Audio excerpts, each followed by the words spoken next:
오케스트라나 재즈 연주에서 가장 묵직한 저음을 담당하는 콘트라베이스. 사실 화려한 독주에 어울리거나 관객들에게 주목받는 악기는 아니지만 합주에선 절대 빠져서는 안 될 존재입니다.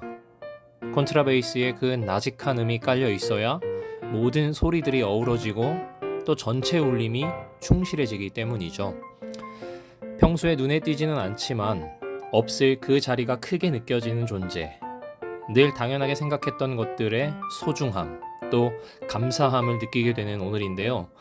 여러분 혹시 달력을 보셨습니까? 오늘이 어느덧 6월의 마지막 날, 2023년의 절반이 지나갔습니다.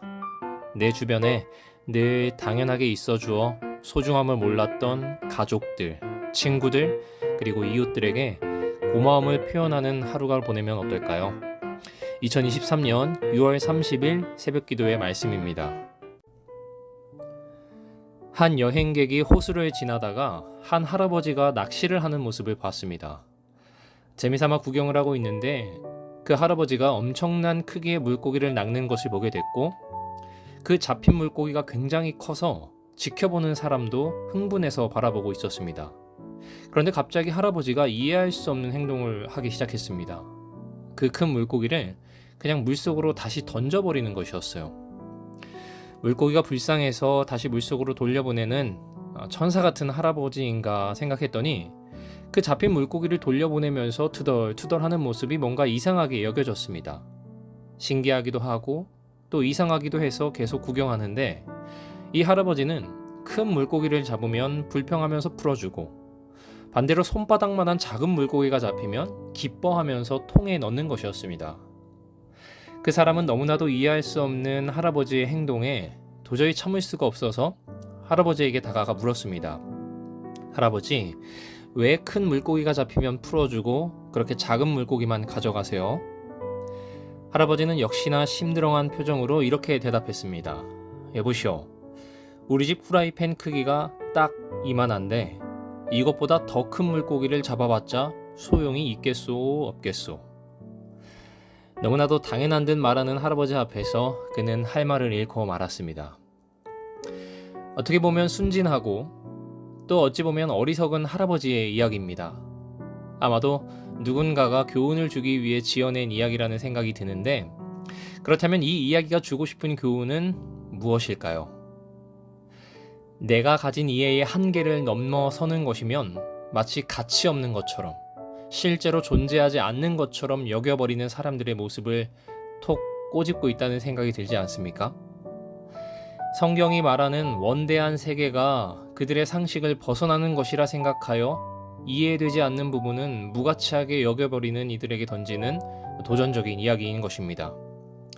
사실 하나님의 세계는 인류 역사상 가장 뛰어난 지혜를 가진 자라 하더라도 접근조차 하지 못할 높은 수준에 존재합니다. 그렇기 때문에 하나님의 말씀인 성경도 그 말씀을 이해할 수 있도록 돕는 분이 계셔야만 인간이 그 기별을 정확하게 깨달을 수 있는 것이죠. 이 일 역시 바로 성령께서 하시는 일입니다. 성령은 하나님의 말씀을 우리에게 전달하실 뿐만 아니라 우리가 그것을 바르게 이해할 수 있도록 도우시는 분입니다. 진리가 성경으로 더불어 마음에 동반될 때에만 양심을 일깨우거나 생애를 변화시킬 것이다. 누구든지 하나님의 말씀을 문자 그대로 소개할 수 있을 것이며 모든 하나님의 말씀의 명령들과 약속들을 잘 알 수 있을 것이다. 교육이나 유리한 지위가 아무리 위대하다 하여도 하나님의 성령과 협력함이 없이는 아무도 빛의 통로가 될 수 없다.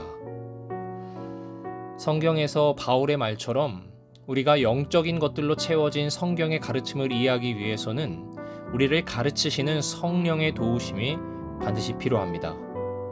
성경의 더 깊은 의미와 행복한 깨달음으로 우리를 인도하기 바라시는 성령의 지도에 따라 겸손하게 배우려는 자세로 성경에 다가갈 때에만 인간은 진리를 이해하는 생생한 통찰력을 경험할 수 있기 때문입니다. 결국 성령은 우리를 말씀의 진정한 의미로 이끌어 깨닫게 하시고 말씀을 믿고 사랑하게 만드십니다. 성령을 통해 인간은 성경의 언어가 주는 피상적인 의미를 넘어선 영적 의미를 분별할 수 있게 되고 또 기별이 주는 감동을 통한 삶의 변화도 나타나게 되는 것이죠. 하지만 어리석게도 이러한 성령의 도움 없이 하나님의 뜻을 이해할 수 있다고 생각하는 자들은 후라이팬의 크기보다 더 큰 물고기는 전혀 가치가 없다고 생각한 그 할아버지와 다를 바가 없는 사람이겠죠. 성경의 피상적인 의미를 안다는 이유로 교만해져서도 또 자신의 상식을 넘어선 성경의 깊은 사상을 무가치한 것으로 치부해버려서도 안 되는 것입니다. 결국 성령께서는 성경을 둘러싼 이러한 양극단에 빠지지 않도록 인간을 지도하십니다. 이러한 위대한 교사이신 성령께서 우리 곁에 계신다는 사실에 오늘도 감사한 하루를 보내시길 바라며 말씀을 마치겠습니다. 하늘에 계시는 주님, 우리가 성령 하나님과 협력함으로 빛의 통로가 되게 하시고 우리 자신을 성령님께 지도하도록 온전히 순종하며 맡길 수 있는 믿음의 사람들이 되게 도와주세요. 예수님의 이름으로 기도합니다. 오늘의 기도 제목을 말씀드리겠습니다. 먼저 계속해서 우리 교회의 환우들을 위하여 기도해 주시기 바랍니다. 또한 안식일 예배의 회복을 위하여 기도해 주시고 이제 다음 주부터 시작될 2023년 후반기를 위하여 특별히 후반기에 계획되어 있는 교회의 모든 행사들을 위하여 기도해 주시기 바랍니다. 그리고 마지막으로 개인의 기도 제목을 위하여 이 아침 기도하도록 하겠습니다.